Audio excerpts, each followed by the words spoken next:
gentlemen, may I have your attention, please?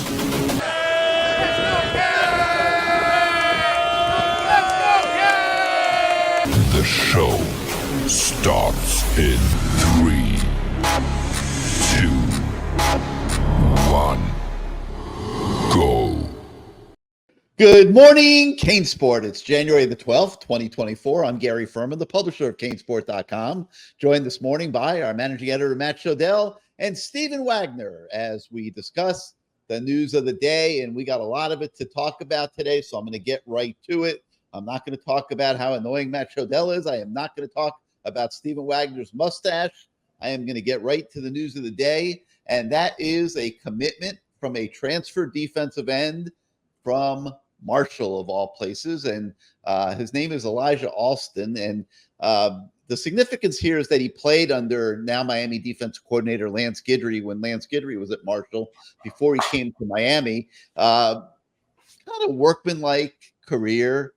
He started a couple games in 2022. Had 22 tackles, some hurries. He was a redshirt freshman in 2021. Some modest stats, 34 tackles. This past year, he had 10.5 tackles for loss and 5 sacks, 16 quarterback hurries. So at least at Marshall, Matt, this was a guy that could put a little bit of pressure on the passer. I'm not quite sure where he's going to fit at Miami. I know you aren't either. Is this a free agent acquisition for the Canes, or is this a depth filler just to bring an older guy onto the roster that can get after the quarterback a little bit? This is one of the greatest all-time transfer portal additions for the Miami Hurricanes. Yes, because he's a senior. He'll be gone. I mean, is he going to cost somebody a spot? Yeah, because every player they take from here on out is one more guy that Mario's got to jettison after spring practice, because you got to be to 85 when fall enrollment begins. And I think now they're up to 90 with this one. So, and Isaiah Taylor, who committed, is going to be a preferred walk-on, so he doesn't count. And plus, he's Jason Taylor's son. So I think he gets free tuition anyway. What does he need a scholarship for, right? Isn't that how it works at Miami? And he's a safety, and he's a walk-on, so yeah. Yeah. But as far as Elijah Alston, kudos to Miami for getting an edge rusher who wants to join a team that already has Akeem Messidor, Nigel E. Kelly, Ruben Bain, and Jaden Wayne actually look pretty good this year too in some spots. I don't know if they're planning to move. The only thing that makes sense to me is they told him that Ruben Bain's going to play tackle a lot, or Messidor's going to play tackle a lot, or Messidor's always hurt, or something, because he knows Lance Guidry from playing for Lance Guidry at Marshall. So Lance Guidry certainly knows what this guy can do at a totally different level, of course. Now, can he transition to Miami? I think he's better than, Thomas Gore was a defensive tackle, but I mean, he's going to be better than a Thomas Gore. I mean, this guy was at least somewhat productive at Marshall. I think he had 5 sacks this past season and 2 as a junior, graded out really, really well, 90%. I think Gary was going through this stuff, but there's some upside potential. And he, like I said, he's a redshirt senior. So whatever, if you want to jettison somebody who's not going to be any good anyway. Irish Moss, Chance Williams, those guys have already left. I'm not including them. I'm including only the guys that are on our eligibility tracker. Those guys are already off of it. I mean, Jamil Burrows, I don't think he's already off the tracker. I'm not including him. Look at the tracker. It's literally on the website. You can look at it right now. Well, I'm not looking at your damn tracker right now. Well, I took everyone off already. I'll tell you the numbers exactly. Okay, they're at 44 on offense, 44 on defense, and 3 on special teams. So annoying, Stephen. So freaking annoying. Gary doesn't know how to add, but that's 91. You got to be 85. So you have to get rid of 6 guys. I can't hear myself think. It's because Matt's annoying as hell. I know. I don't know why I'm on the damn show. I keep telling you, get rid of me. Why do you have an annoying person on the show who annoys everybody? Like, one guy literally sent me a message that my dog walks out of the room when he hears your voice. Just do it with Steven. What the hell do I got to be here for? To tell you that whatever. Nobody cares. So who do you think? Go ahead. Who's he replacing? Who's still in the tracker that might? I'm not going to throw people under the bus. Mike Redding. I'm not throwing anyone under the bus. No, I don't know. I don't know what they're getting rid of. They need a defensive end. They're going to get rid of people at different positions, not defensive end. He comes in a defensive end, leaves. That's not how this works. they're over numbers at a bunch of positions, including receiver. They have 10 receivers. They have 18 offensive linemen, so 20 defensive linemen. But those are all freshmen. So my guess is there'll be a couple of offensive linemen. My guess is John Dennis will go on injured reserve and get a whatever end of his scholarship gets honored that way. I don't know what you do with Logan Sagapolo. There's some guys who are older who I don't mind if they find new homes. Mike Redding. I still have Cam McCormick on there because he's applying for the grandfather clause to be able to play for a 9th year, believe it or not. I don't know why they would take him back, but, who knows. And then the juniors, again, there's only so few juniors that you really are going to even look, and seniors. There's maybe 3, if you look at our eligibility trackers, maybe 3 or 4 guys. I don't know if Anthony Campbell, if they think he's going to work out. Somebody said Thomas Gore's out of eligibility, but I think he does have 1 more year left. If he wants to return, he can. But I don't know that he would return either. But other than that, you're just, I think Chase Smith comes back. I think they think he can be really good if he's healthy. So that now you're just looking at sophomores that you have to get rid of as you add more people. Because you're at 91, there's maybe 5 or so of the loose, fat juniors and seniors, and now you're looking to get rid of freshmen and sophomores, which I'm not a fan of. So you've been a harsh judge of these transfers, and I want to point out that Miami clearly has been listening to everything you've been saying over the last year or so, because they're not being reckless in the transfer portal this year. They're not just grabbing guys left and right. They're being very judicious. They're being very selective, and they chose to take Elijah and make him a Miami Hurricane. So they obviously think he is a free agent. I think we have seen a seismic shift in the philosophy of the transfer portal this year. Wouldn't you agree, Stephen? There's not the same level of grabbing guys left and right that we've seen, that we saw in the last cycle last year. This is a very disciplined approach to the portal, and it looks to me like a commitment to developing all of these young, highly rated kids that have formed 2 very strongly regarded recruiting classes, and maybe even looking at the way Michigan built their national title team from the inside out along those lines, and maybe just making an increased focus on player development this year and not taking as many transfers. Well, this is kind of the luxury that you have whenever you have an actual recruit, whenever you have a talent acquisition foundation that's based on high school recruiting and not just transfer portal recruiting. And no disrespect to programs that do want to really focus on the transfer portal and kind of build their team that way, because programs have proven that you can have very, very quick success if you turn to the portal and you get your guys very quickly. But now that Miami has been able to have now that Mario Cristobal has 2 full recruiting classes under his belt, in addition to that 2022 class that was kind of just thrown together at the end whenever he arrived in Miami. Now Miami has something that they can lean on. They have a foundation that they can lean on, because they can say, okay, these are the types of guys that we want. Mario Cristobal has had a chance to instill his culture at Miami. They can lean on the talent that they've already brought in through the high school ranks, because now those players are getting a little bit older. Those guys that he brought in 2022, well, now they're juniors. The guys who were true freshmen last year, well, now they're sophomores. And last year's high school class, I can already think of a few guys who I do think are going to be positioned to go ahead and make that immediate impact and could potentially immediately start once they get to Miami. So this is Miami saying, hey, we do believe in our development, and we believe that the base that we've created is strong. We believe that we have a strong foundation. And now basically we want to use the transfer portal as kind of icing on the cake. We want our high school players to be the actual cake itself.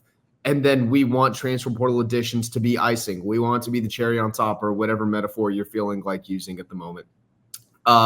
So this tells me that Miami no longer feels like they have to frantically search for answers to basically just put a Band-Aid on bad situations for the upcoming year. Miami's not just saying, oh man, we're going to be bad at corner. Quick, what do we do? Well, maybe we can, take a few swings at some guys in the portal at corner and see if one of them works out. Because as you'll remember, one of them after last spring didn't. The guy that transferred in from Iowa, that ended up not working out. And I think that now Miami's to the point where they actually do have the luxury of saying, we think we have our guys. And we can lean into that, and we can use the portal to just kind of supplement.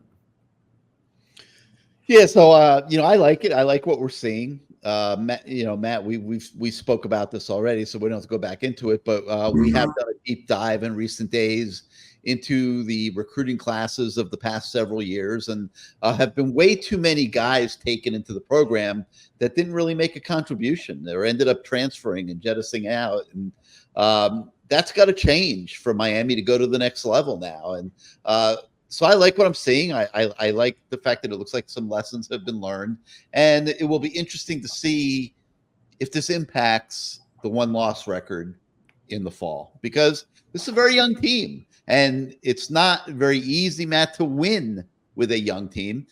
We also this week have taken a look at how Michigan and to a lesser extent Washington were built, and they were built on the backs of upper class players. Michigan's going to have 15 to 20 guys drafted in the NFL draft in April, many of whom came back this year instead of going early into the draft. So it may negatively impact. I wouldn't be shocked if it negatively impacted the one-loss record in 2024 and Miami took an extra loss or two that maybe it would not have taken had it brought in another half dozen starters out of the transfer portal. But maybe it's worth it in the long run, Matt. Look, I mean, you already called Elijah Alston a free agent. The guy was a backup. No, I asked if he was a free agent. I didn't call him anything. Were you asking me? You didn't ask I'm me. asking you. No, you weren't. You said Miami coaches think he's a free agent. But why would they take him otherwise? I said they clearly do. But I was asking you if you thought he was a free agent. Well, you didn't pause to let me answer. But no, he's not a free agent. He was a backup at Marshall, okay, 2 years ago. And this past season, he had 5 sacks at Marshall. I mean, that's not like free agent-like. Now, is he worth taking? Yes, because if you need a defensive end and he's a redshirt senior, fine. He can be, I guess, Caleb Johnson-esque. He was a linebacker. I'm trying to think of the defensive lineman who did a decent job, had a few sacks, but whatever. And the other weird thing with Elijah, and I still don't understand what happened, and if Texas A&M said no to him or he said no to Texas A&M, but he tried to commit to Texas A&M, did publicly commit to Texas A&M, and then a day later he's like, oh wait, I'm not committed to Texas A&M. So I don't think a check can bounce that quickly.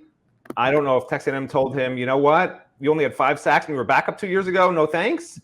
I don't know what happened, but that's a weird red flag. I don't remember any transfer portal player ever being committed for 24 hours to a program a week before he was supposed to enroll there, and then just saying, I'm not committed there anymore. So I don't know, but no, he's not a free agent. He's fine. I don't mind taking him. I'll take redshirt seniors in the portal all day long at positions in need. Do I think defensive end is a position of need? No, but apparently Miami does. Which makes how about this idea, Matt? How about this idea? He had a 90.8 grade in Pro Football Focus. I think, like you said, 90.7 pass rush grade. So at least the people at Pro Football Focus that have watched every single rep he's taken, they think he's a decent pass rusher. What if he is just coming in as a third down pass rusher and it allows you to use Reuben Bain on the inside in those pass rush situations, and this guy is on the outside, and it improves the pass rush? Then he's a free agent. If he improves the pass rush on third down, he's a free agent worth taking. Well, the 90.8, I asked somebody at Pro Football Focus about that. That's just the number of times he actually rushed the passer. It was 90.8 times. That's how many times he rushed the passer. It was not his grade. But yeah, I mean, I don't know how Mario Cristobal prides himself on being a truth teller, not lying to recruits. which is great. And I think he is, for a bunch of used car salesmen, which is what coaches are at their core, Mario's the most real of the used car salesmen. So I don't think they said to Elijah Alston, hey, Elijah, come here and we'll play on third downs. It's going to be great. And he said, okay, I'm going to decommit from Texas A&M and I'll be right there. I don't think that's how it went down. I think that they must have indicated that either Ruben Bain and or Akeem Messer will spend a lot of time inside, which actually makes sense because who does Miami have at defensive tackle? Jared Harrison-Hunt didn't make our top 30 for 30, and he played like 500 reps this past year. He's just not a difference maker. We know this. They got an NC State guy, right? NC State, CJ Clark, who's pretty good. I think he's pretty good. I said he's a borderline free agent to me. I think he's pretty good. Probably not a third down guy.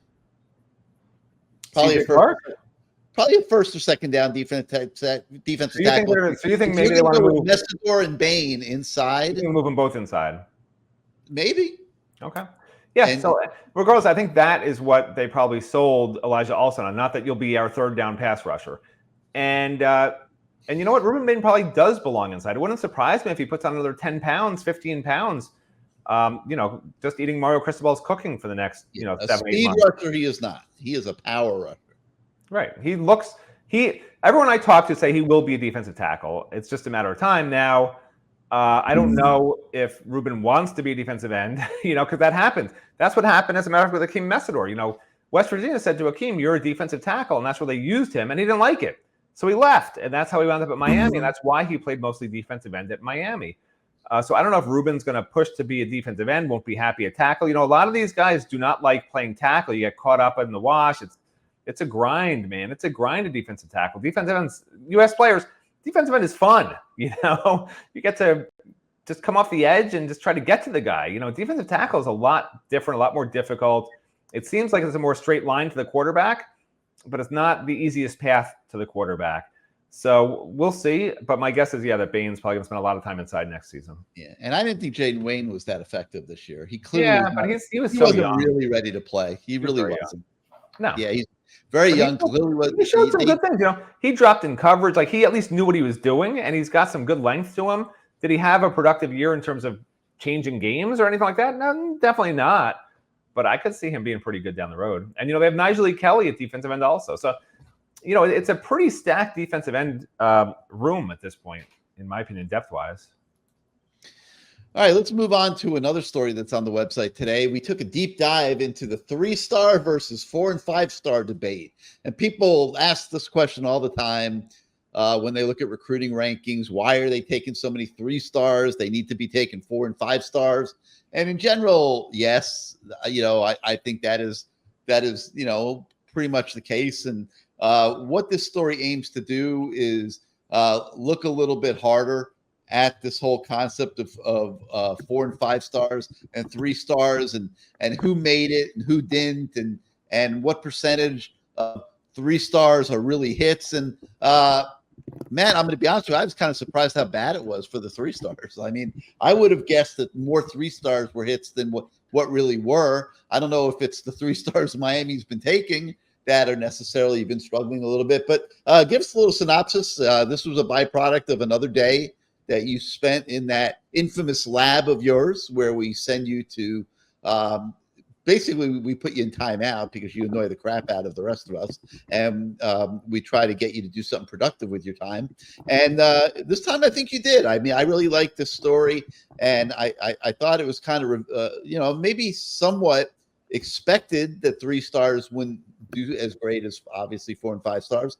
But it really did support the case that if you want to be more guaranteed success in your recruits, you better be fishing in that 4 and 5 star category. Well, as per usual, you missed the entire point of the story. So I decided to do this story because Gary did not ask me to do it. I just thought of it on my own, and I tried to think of my own stories. And in this case, Mario Cristobal, his most recent class, had less 4 stars percent-wise than 4 and 5 stars percent-wise than 3 stars. It was 48.1% where 4 stars or higher, okay, out of the total class. You can add it up yourselves, okay? That's what it is. And so I went back to his days at Oregon because he's only coached at 2 major programs, Oregon and Miami. and I looked at every single one of his recruiting classes. Every recruiting class Mario Cristobal has ever signed for a full period has had over 50% 4 and 5 stars compared to 3 stars until this year. And listen, this year's class was, what is it ranked? Number 7, Steven? 6. 6. Sorry, Mario. Number 6. Now, correct me if I'm wrong, Steven, but when you sign, I think it was 27, is that what they signed? Yes. What On3 does, and all the networks do this, they're not taking an average, oh, okay, you average 4.2 stars, so you're ranked 6th. They just take a total number based on each of the 27 guys. So in other words, if you sign 50 guys, you're going to have the number 1 class in the country, right? Because if you sign all 4, 3, and 4 stars and you have 50 guys, you're going to have a higher point total, correct? Or am I wrong? Right. The overall number of recruits that you do actually sign will play a factor. So, if you have a similar class in terms of, 4 and 5 stars to your 3-star ratio, but you only have 15 guys and another school has 27, the school that has 27 is going to get a higher rating. So in other words, you can sign 10 5 stars, but you could be ranked not first because another school signed 30 3 stars, right? 30 times 3 is 90, whatever, I don't know, whatever points you get, whatever it winds up being. There's a way to do that, correct? You can sign every, yeah? Yeah. Basically, that's what it comes down to. It wouldn't actually work out like that, but basically, yeah. Okay. So I just want fans to understand that because when they say, oh, well, Mario had the number 6 class, what are you talking about? That's why. Signed a lot of guys. But again, the majority of the guys were 3 stars. The majority of those were 3 stars. So I said, okay, now let's look at the last 10 years that we can actually quantify, which is whatever through 2019, 2010 to 2019. Yeah. I said, let's look at those 10 years and just see, because now we know out of those players, right? Their careers all ended in 2019 was the year that we're looking at that class. And you already know what happened because they were 2019. Their career's over. It's 2024, right? Last I checked. Gary may not remember that it's 2024, but it is. Right, Gary? You keep forgetting?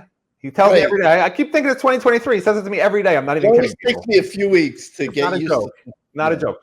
He's like, I can't find the story I just put on the front page. I'm like, is it under 2023? He goes, oh, yeah. I forgot to change the date to 2024. I've done that like 2 or 3 times. It's unbelievable. Listen, all Hurricane fans are living in the past, my friend. So you join the crowd, okay? I just lived 20 years prior to you.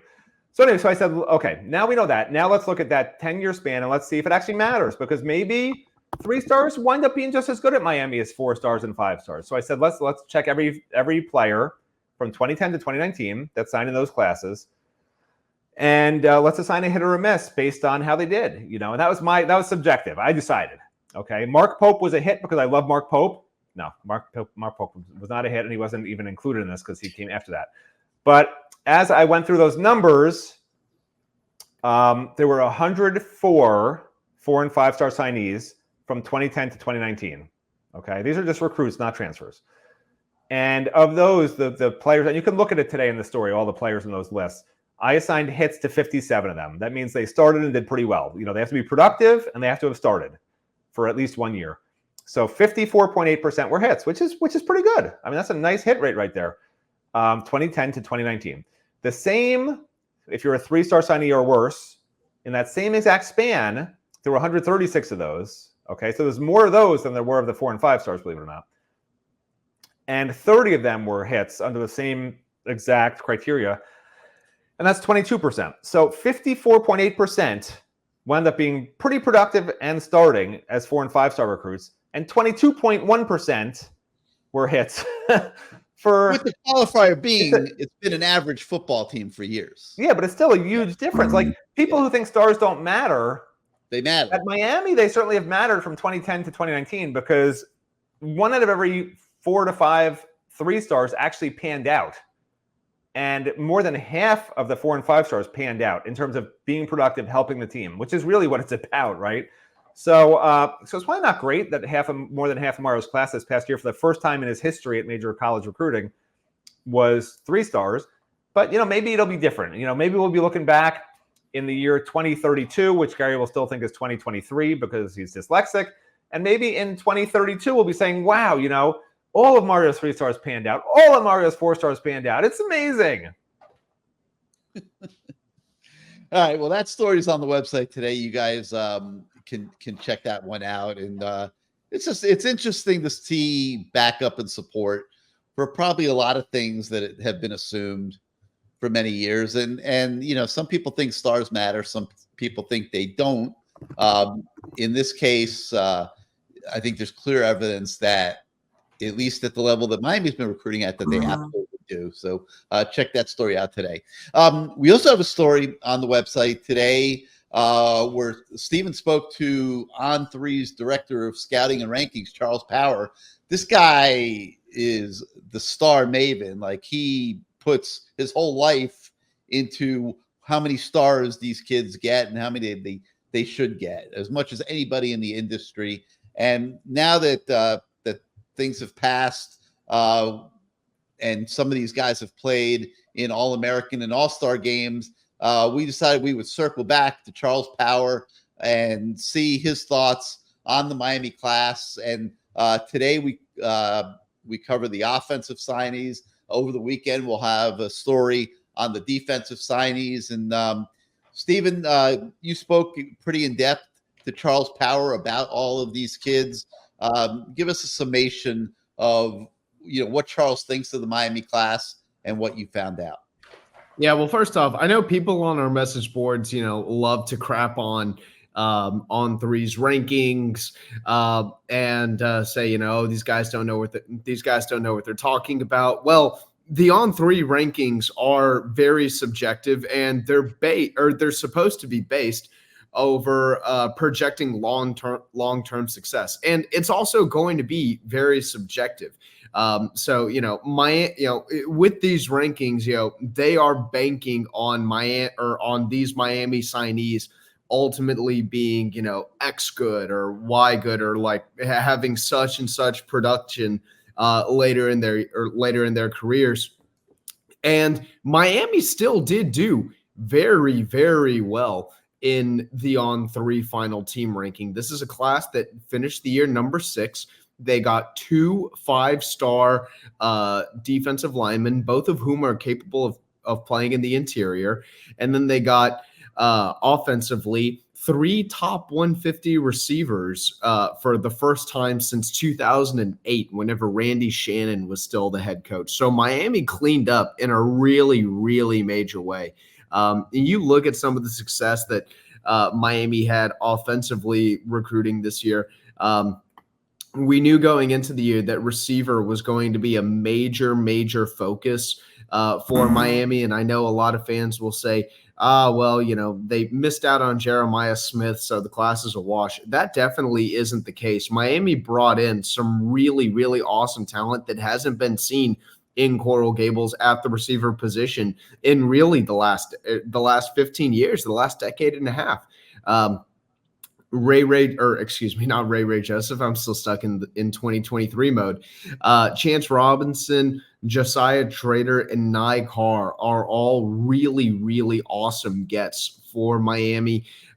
This is a level of This is a level of talent that Miami hasn't seen in quite some time at the receiver position. And I know that I keep saying that, but it's because it really should be that big of a deal to Miami fans that they really are getting the skill positions, or they really are getting talent at the skill positions that matters in a really major way. Jordan Lyle On Three believes he could have an argument for being the best running back in this entire class, coming out of St. Thomas Aquinas just up the road. And then, they also had a chance to see Derek Plaz, who is only a 3-star offensive lineman, but is a guy who was kind of widely viewed as, this really might be a special get for Miami, and a dude that might have been just a tad overlooked.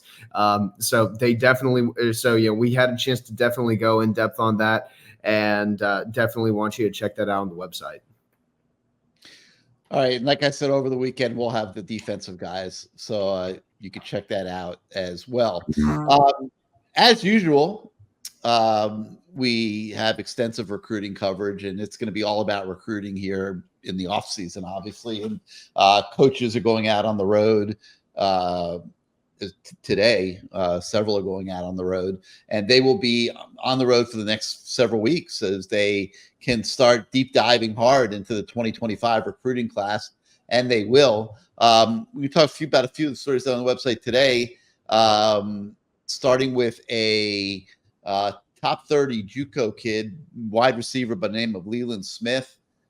He recently got a Miami offer and talks to us about how much he's looking forward to getting down to Miami soon.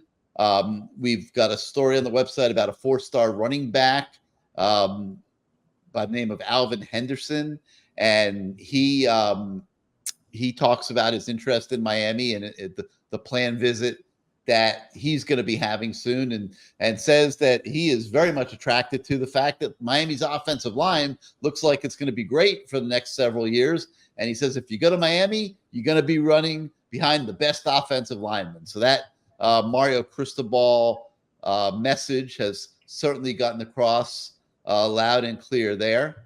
There is a group from California, a power 5-on-5 team, which is the West Coast variation of 7-on-7. They're called the California Power. They're going to be making their way through South Florida this weekend, and that means several of them are going to be dropping through Coral Gables. And we've got a story talking to one of them, a 2025 linebacker by the name of Marco Jones. And then we also have a story today about an interesting commitment that came in yesterday. Doesn't get the same treatment as our normal commitments that are, scholarship kids. But this is a walk-on. But it is Jason Taylor's son, Isaiah Taylor. He had been attending the University of Arizona, and he has decided to come home and go to school at Miami and be a preferred walk-on on the football team. And guys, that's only a positive, because that means there's a reasonable chance that Jason Taylor himself will stay in the program for a few more years at least. And people at Ohio State tried to start rumors in the last few days that Jason Taylor might be going to Ohio State. Bunch of nonsense. They're just upset that Miami grabbed a couple D-line recruits that they thought they were going to get up there in Ohio State. So they start these crazy rumors about Jason Taylor leaving Miami. Jason Taylor's not leaving Miami. He's either coaching for the Miami Hurricanes, the Miami Dolphins, or he's going to retire. Okay, so if you ever see any of these rumors, don't buy into them. There's just no credence to them.